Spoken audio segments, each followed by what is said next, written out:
Bonjour très chers abonnés, bienvenue sur le canal de Bomba IT Connect pour cette nouvelle vidéo. Bon, juste un petit projet, j'aimerais partager un peu cette connaissance avec vous.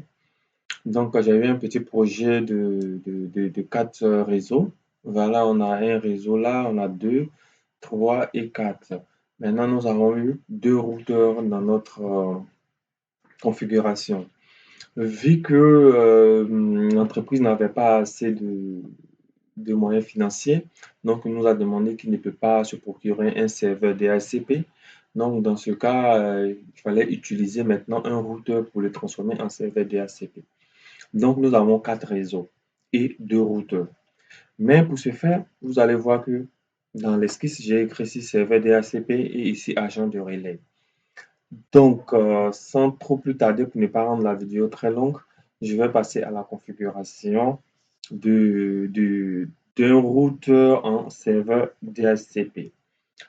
Donc, on va faire un clic, double clic là-dessus et on va se positionner en mode configuration globale. Donc, enable conf t, voilà. Et là, maintenant, on va taper IP DHCP excluded. Je vais exclure d'abord peut-être l'adresse IP de 1.1 et aussi de l'adresse IP du routeur ici. Voilà, le routeur, ça sont les adresses IP du routeur, celui-là et le dernier où ouais, il est là. Voilà, 1.1. Voilà, je vais les exclure. Mais pour commencer, je vais commencer d'abord sur le réseau en jaune. C'est ce que nous avons commencé là.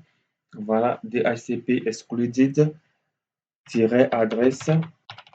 Donc, je vais exclure le 192.168.1.1.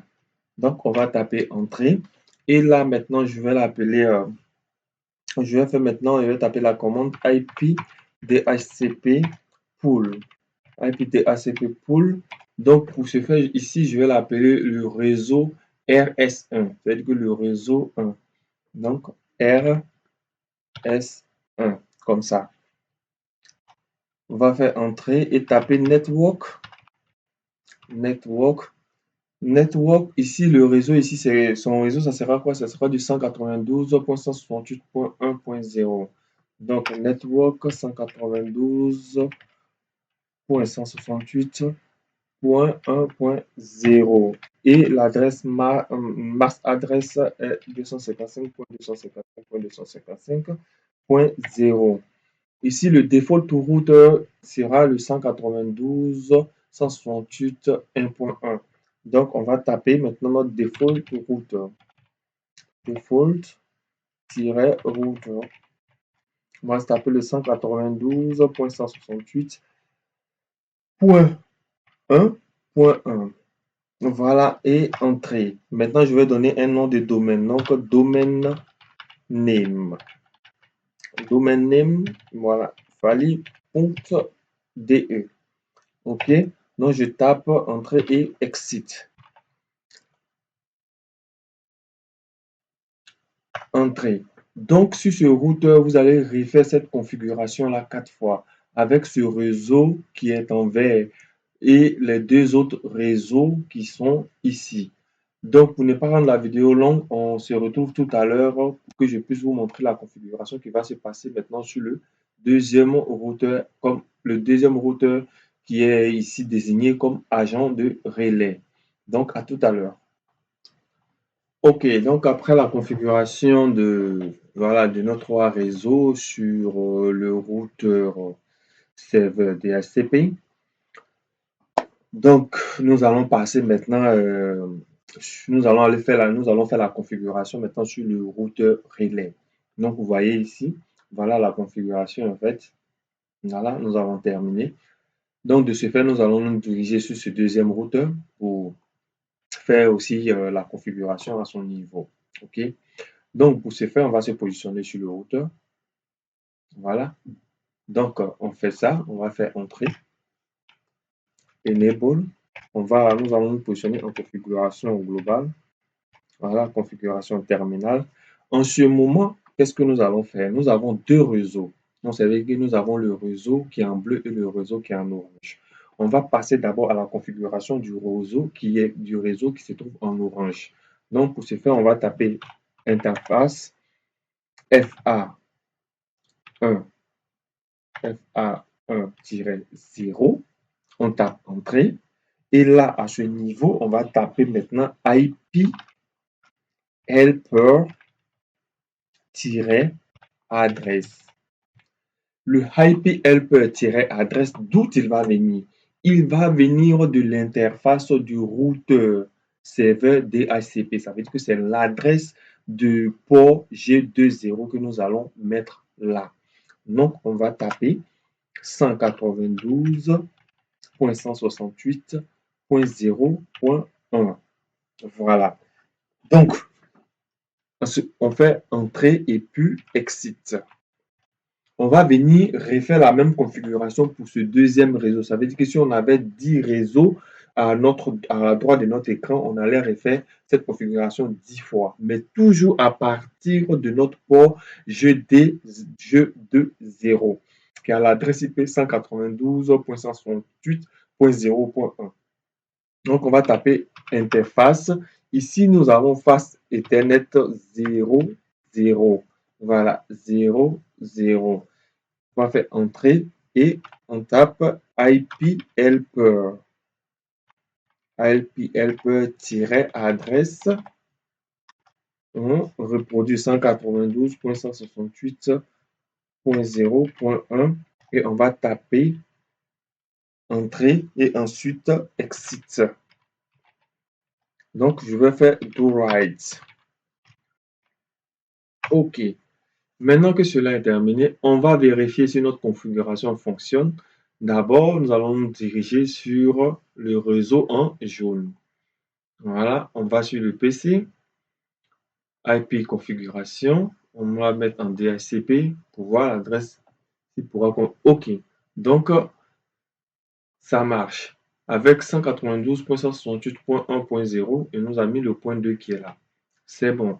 Donc, on va aller sur le réseau en vert. On va se positionner sur le réseau en vert avec le PC2.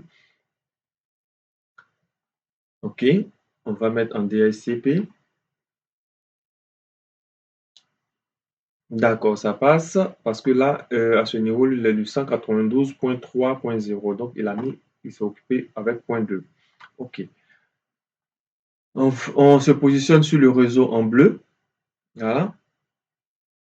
Clic. OK. Là, maintenant, on va vérifier sur le réseau en bleu. Voilà, le réseau en bleu, on va voir si ça passe, si la configuration elle passe en DHCP.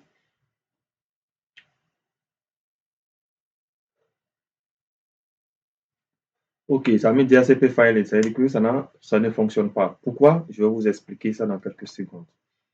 Donc, je me positionne aussi sur le PC6. Voilà, effectivement, ça ne va pas aussi passer.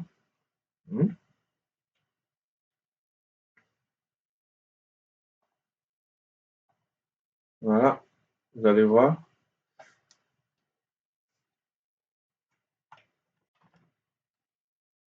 Voilà, ça ne passe pas aussi. Mais pourquoi? Parce que nous n'avons pas encore fait la configuration du routage. Ça veut dire qu'il n'y a pas de connexion, il n'y a pas de route entre les différents types de réseaux. Donc, pour ce faire, je vais utiliser le routage dynamique vite fait pour faire cette configuration. Donc, je me positionne sur mon routeur serveur DHCP et là, je fais entrer. Je me mets en mode configuration globale, enable conft, mode configuration globale. Ici, qu'est-ce que je vais taper? Je vais taper routeur RIP. Voilà, entrée, je vais mettre version 2. OK, no auto summary, summary. Voilà, et là, je tape network. Network, je vais mettre le réseau en jaune, 192.168.1.0. Voilà, network. On va taper le réseau en vert, 3.0. OK, et encore network, le réseau qui se trouve entre les deux routeurs. Ce réseau, le réseau ici entre les deux routeurs. Donc,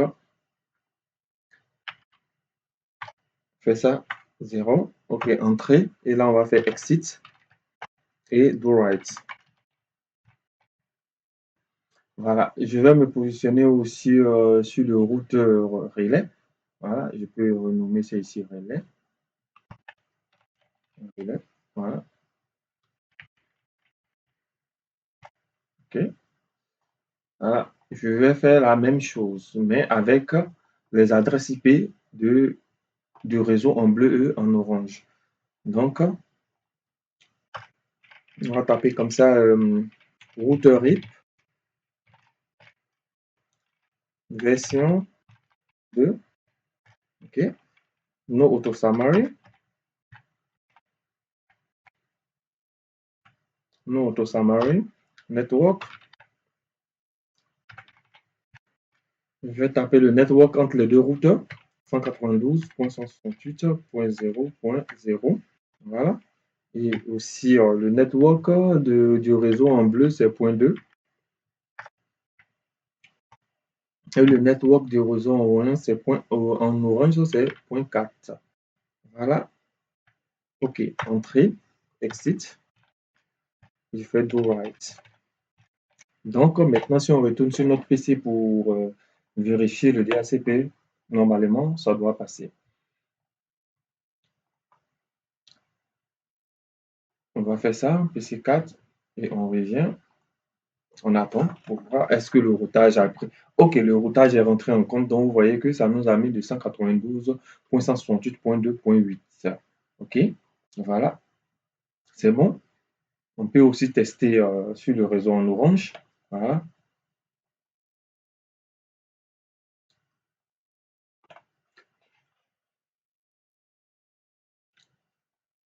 En orange, je fais ça et j'active le DHCP. Voilà, il m'a mis .4.5. DHCP request successful.